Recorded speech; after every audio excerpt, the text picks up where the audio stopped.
Mom Bett, later known as Elizabeth Freeman, was born in Cloverk, Columbia, New York, as a slave around the year 1744.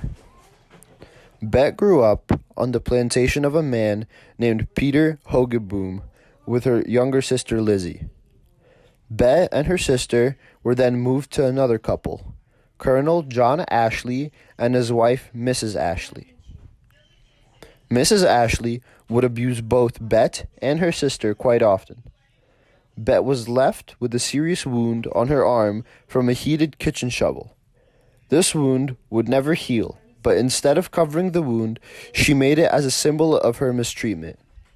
Being so determined to gain her freedom from slavery, Bett would sneak into meets where she would overhear speeches of declaration in events Colonel Ashley held.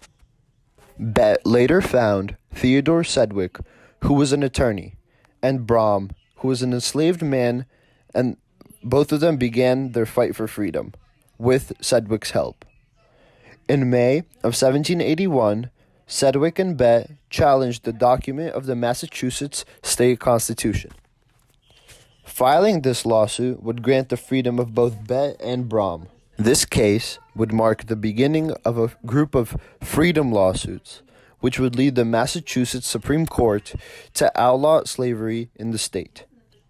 By August 1781, case went to the county court as the Brom and Bett versus Ashley case. Sedgwick would argue how the Massachusetts Constitution outlawed slavery already. In the end, the jury finally agreed, and both Brom and Bett would be set free. Colonel Ashley would file an appeal, but it would get dropped by the court a few months later.